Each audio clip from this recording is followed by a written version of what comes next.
Yeah, that's tough. That's a real tough one to take, that one.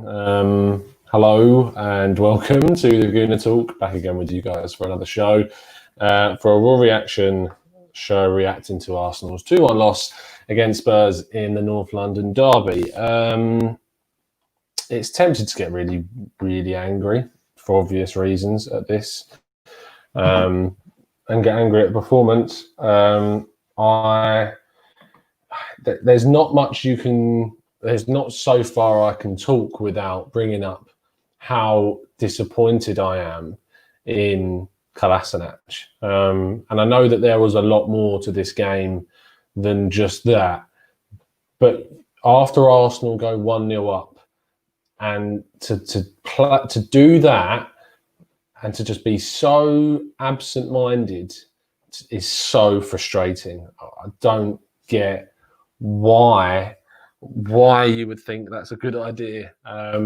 It makes no sense to me. We're going to get loads of your reaction in the comments and treat this as a bit of a therapy session to get our thoughts and feelings out. It's really, really tough though. It's really tough to try and do this. This is the worst part of the job, as you can imagine, but you guys are here, and so I'm going to stick around with you and try and talk you through, and hopefully at the end of this we're not going to feel better, but we're going to feel like we've talked about our issues and our problems. So let's go through some of your comments. So I feel like if I talk too much, I'm going to say some stuff that I probably shouldn't say on what I consider usually a family show. So here we go. Yonic Max says, crazy thing is, I think Xhaka had his best game since the restart today. Like the way you're putting a positive spin on that, Yonic. It makes a change for you, to be fair. But I like that you've brought that up. I thought he was excellent. Owen Young says, individual mistakes and a lack of willingness to commit to moving the ball forward fast. Lack of movement off the ball and a lack of aggression. At least Kane didn't score. I don't think there's much, at least, to go on in today's game. Zamir says, I hate when we gift games away. It just breaks me as a fan. Yeah, I can't disagree with you there. It's so frustrating watching week after week Arsenal give away points, give away goals, and like you look at the criticism that I have for Arteta is that we weren't attacking enough. I don't feel this side were briefed properly on this North London derby. There wasn't fight. There wasn't the anger and the aggression that you need for this game. And you could tell. And Mourinho, and don't get me wrong, I criticise him completely. I criticise people that wanted him at the club, because what you saw from Spurs today is a very, very tactical performance in which it went pretty much perfectly for them. And you're never going to get anywhere in terms of further up the league because of all the other teams that you have to play in, the teams that you have to sort of dominate the games in, and the lesser sides. And that's why Spurs' record against sort of those oppositions isn't so good. But you have to credit that tactical display. And what you have to then look is at the flip side and think Arteta tactically didn't do that necessarily. He didn't react quick enough. You also have to look at the squad depth as well. The squad depth in today's fixture really was highlighted, because as soon as we went 1-1 and as soon as Pepe came off and Saka came on, which was a very like-for-like change, then you look at the fact we didn't have any other attacking players really to bring on besides Nelson, who is a young player and doesn't have the quality that the likes of Bergwijn can come on for Spurs and Lamela can come on for Spurs. And that lack of quality and depth really, really hurts us in the latter stages of games. And we concede late. We conceded late against Brighton. We conceded late in this game. We conceded late against Leicester. And it is just that lack of being able to bring real quality and attack off of the bench. And that is a real big problem that I think we can now highlight as a key thing in the game, is that we don't have transformative players on the bench to bring on. This is massively dented the hopes of even Europa League football, because of how Sheffield United and Wolves are still playing well, and our Spurs are currently above us now because of that. And even though there's 3 games left to go, 3 is it? Of which we have Liverpool, which is a huge, now put so much emphasis on this Liverpool game. And then we have obviously Watford and Villa, who you'd expect us to beat. But if we go by that, I think we're probably going to lose against Liverpool. That's just where my head's at. With how they've sort of come back after winning it, now they're turning around and putting in performances. You put us in a situation where that leaves you on 56 points, which is just 1 point ahead of Wolves. So you can't see us going above them. Sheffield United are 4 points ahead of us. You can't see us going above them. I think you have to resign yourself that unless a miracle in the FA Cup happens, that we're not going to be playing European football next season. And we'll probably talk about the positives of that in the summer. But it's not a positive, really, when you think about it. Iron Cub says, not a single shot on target after we went down in the 81st minute. We talk about our defence, but our attack is sluggish as well. How often did Tierney have the ball completely isolated on the left wing? And he was isolated a lot because Mourinho was clever in the fact that whenever Tierney got on the ball, Sissoko and Aurier were on him, and they crowded him out and they didn't let him put the crosses in and the frequency of crosses that we usually see. And I think what Mourinho would have done there is actually now highlight for other clubs what they need to do to stop Tierney, and that is to simply double up on the guy. And they did that annoyingly well, and they stopped Tierney from being effective. I didn't get the substitutions at all why we went to a back three, I suppose, with Cedric sort of playing further up, but to take both the left-sided players off at the end to give us where our left flank suddenly became really weak, and that obviously meant Saka had to move over there, and then our right-hand side became quite weak because it was just Willock. I think Arteta got a lot wrong today, and I think that when you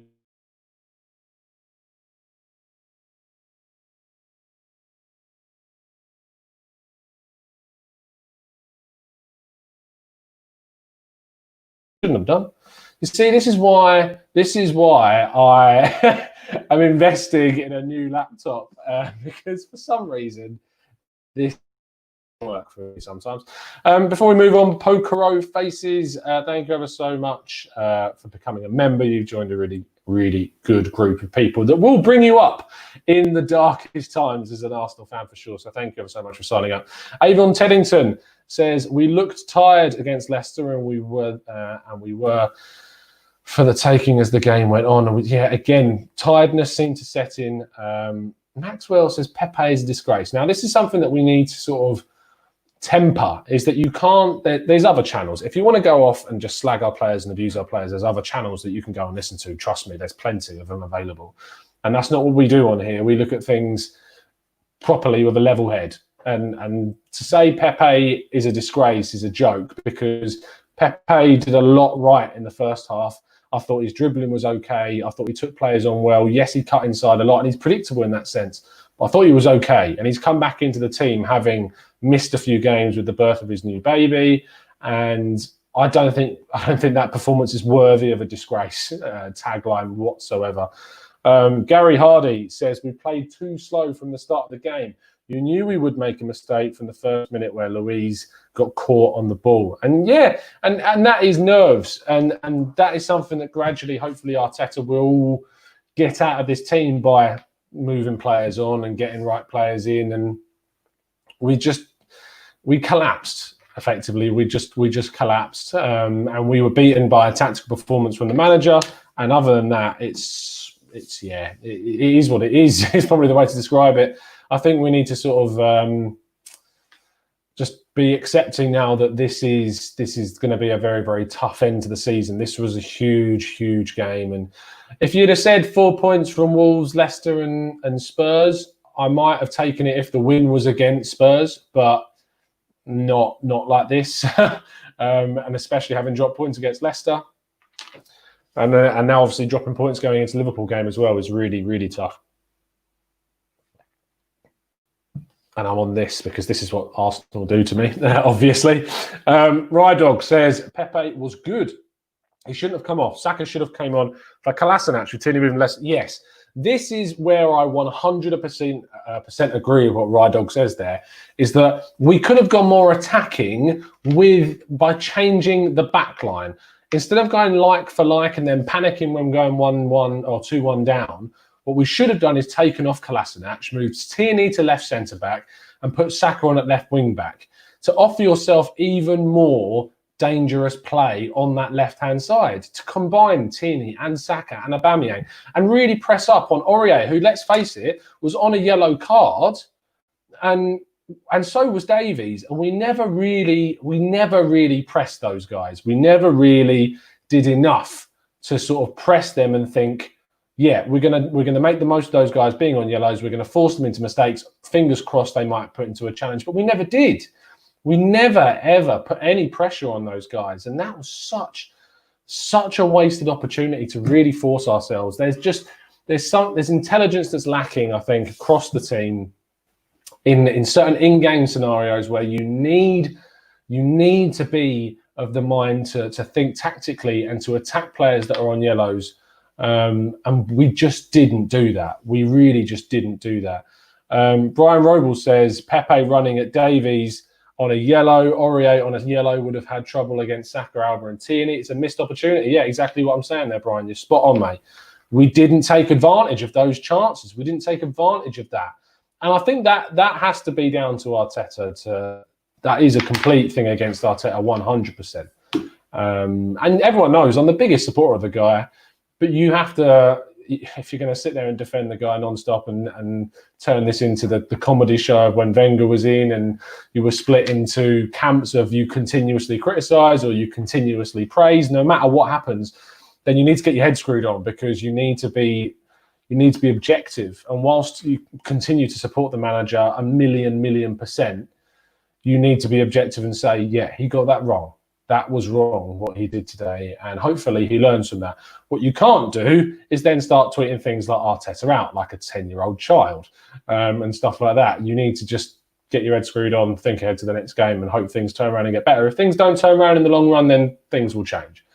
But it's still very, very, very new, and there's going to be issues. You look at Frank Lampard yesterday. Frank Lampard has been rated massively, and then yet has performances like they did against Sheffield United. These results happen, and it's the stronger mental people that will. The people with the stronger mentalities, I should say, rather than the stronger mental people. The people with the stronger mentalities that won't break and buckle and suddenly start insulting and abusing the manager. They're the people that you want to follow. They're the people that you want to listen to. Gary Hardy says, no matter how much Arteta coaches the defence, the players will still make mistakes. The last 20 minutes, Mustafi completely lost it. Yeah, Mustafi's head just went. The first half, Mustafi was great, really top class, everything that we've seen from the German. And I was sitting there, it's funny, I was sitting there in the first half thinking, this guy, if he continues playing like he does, there's no reason to think why he couldn't look at, Germany's centre-back situation is tricky right now. And if Mustafi continues to be really, really good, as he has been, but then you get lifted up and smacked down back to earth when Mustafi starts doing the things that he did in the second half, which is when he lost his head. He just completely lost it. He tried to take out Kane in the box by sliding in like old Mustafi would do. He tried to rush in on players, leaving our defence completely exposed in the end of the game. It was a horror show from Mustafi in the last 20 minutes. First half, brilliant, as he has been, but it was absolutely diabolical. Absolutely diabolical. Boys... 88 says, yes, Gregory, I'm sure that's a response to someone else. Do the Liverpool model and take a year out of Europe and concentrate on the league, the bread and butter. Again, I think in the summer we'll probably do a podcast where we talk about the positives of not being in Europe, because we're going to need to. But financially, it's going to screw us. It really, really is. Owen Young, fantastic person. If you're not following him on Twitter, please make sure you go and follow him. He came onto our members podcast and was great. But he says, I've been arguing with myself if Luiz did enough to make up for Kolasinac's mistake. Didn't look like he came out second gear. Not sure what your take is. I don't think he could have done much more other than bring him down in that moment. I think that he was so conscious of doing the wrong thing. You can only sort of shepherd him away from goal as he was doing. I think Martinez could have done a bit better. Goalkeepers should know that when they go to feet like that, to not go with both arms, but to stick one arm to the left to try and block the chip, because that is always going to be what modern footballers do these days, is the little dink like Son did. So I think Martinez could have done slightly better in that moment instead of going with both hands, leaving one hand trailing to try and stop that little dink.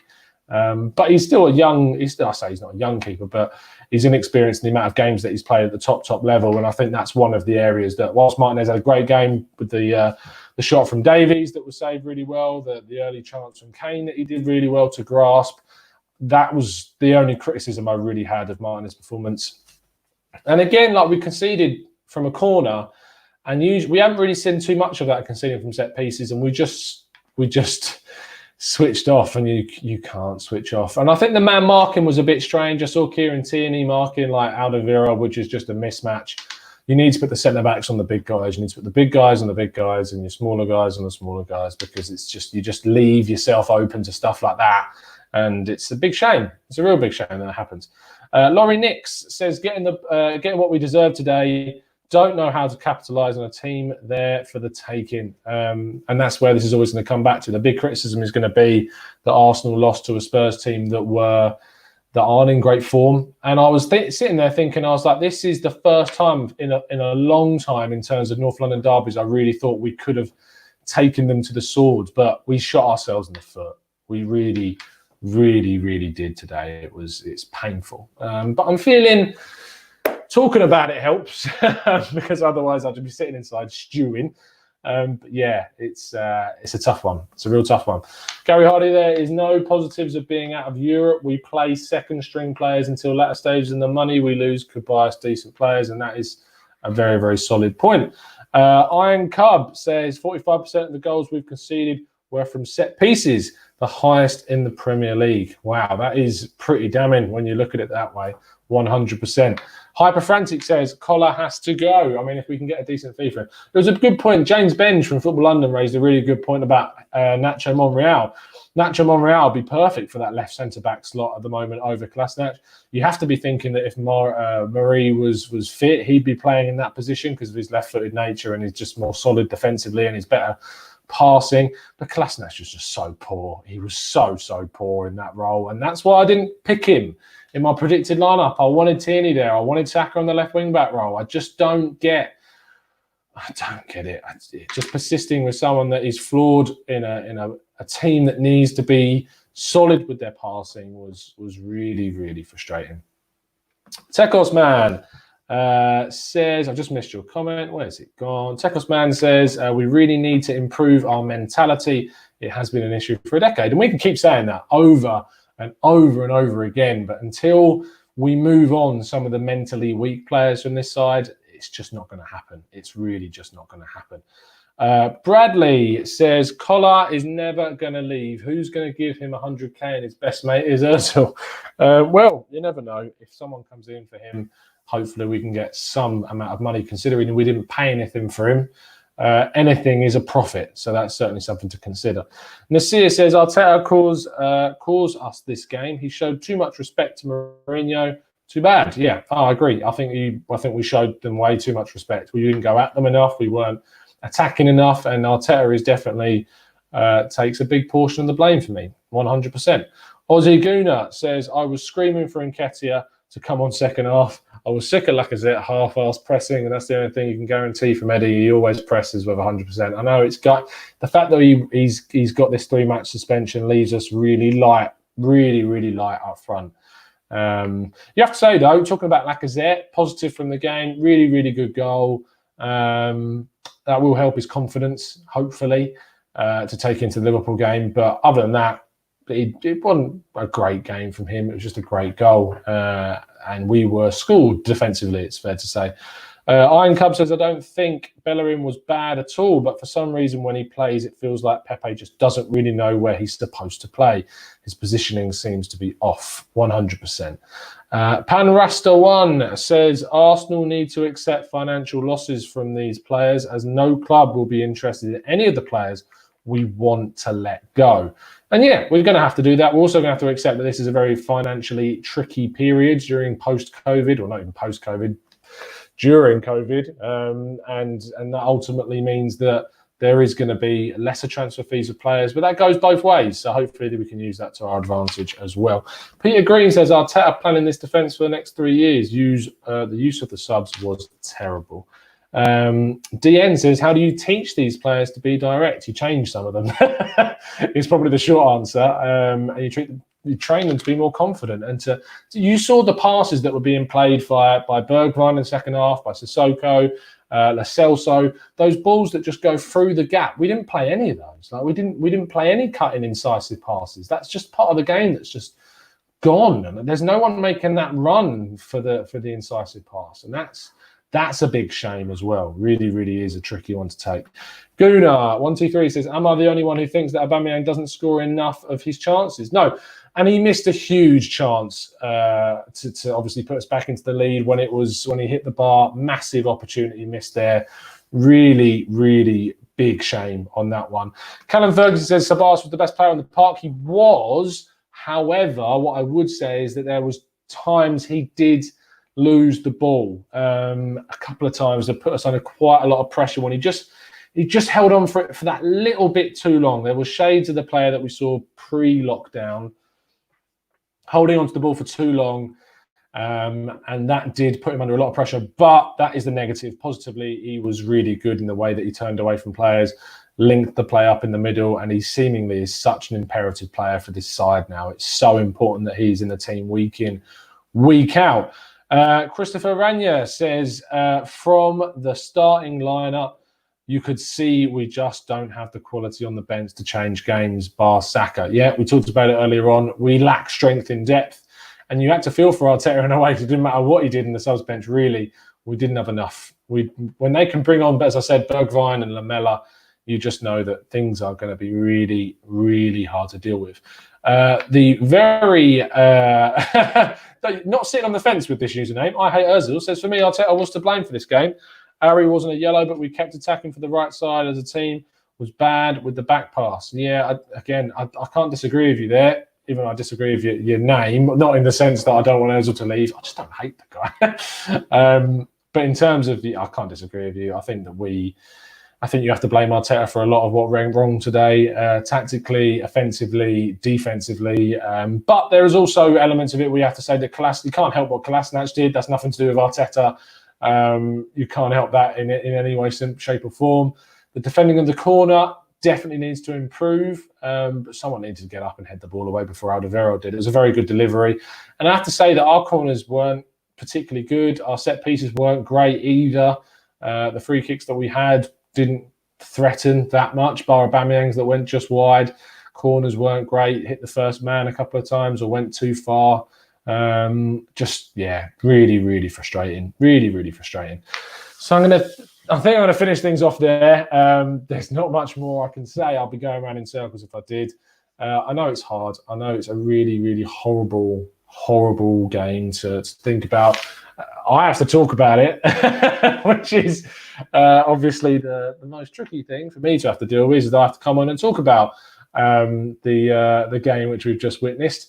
But I would really appreciate if you dropped a like on the video to do the good deed for the day, to try and change your mind about things. Tomorrow, will be 2 podcasts. First of all, at 3 o'clock, the Tactical Breakdown podcast with Drew and the editor-in-chief of the Get Spanish Football News website, Kieran Quayle, to come and talk about Thomas Partey some more, talk about Unai Nunez, talk about Mark Roca, and to look obviously at the tactical side of the game where Dani Ceballos might turn out as well. So lots of Spanish stuff going on tomorrow. And then at 8:30 in the evening will be the podcast where there'll be more fallout from this game and hopefully a lot more to talk about too. So yeah, obviously final thing, massive thank you to the members, because whilst, as you saw today with the laptop, it's had it, this one that I'm currently using. And on Monday, we'll be getting some new hardware, which is a massive thank you to all of our members and all of you as well who watch every week and help with the revenue of the channel, which obviously has helped improve a lot of it, the logos, the intros,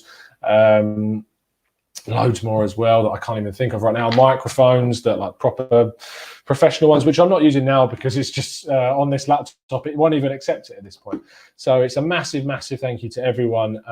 My biggest bit of advice for you, just switch off the telly, go stay with your family if you've got family around you. If you haven't, chuck on some TV that you like and enjoy. Try not to be toxic on Twitter and social media about this, because it can hopefully only get better from this point. It doesn't get much worse than what we feel right now. So just try and chill, take your mind off the game, and yeah, I know it's going to be tough, but yeah, it's been a real pleasure talking to you as always. I'll see you tomorrow twice for 2 shows, but other than that, try and stay positive, and as always, up the Arsenal.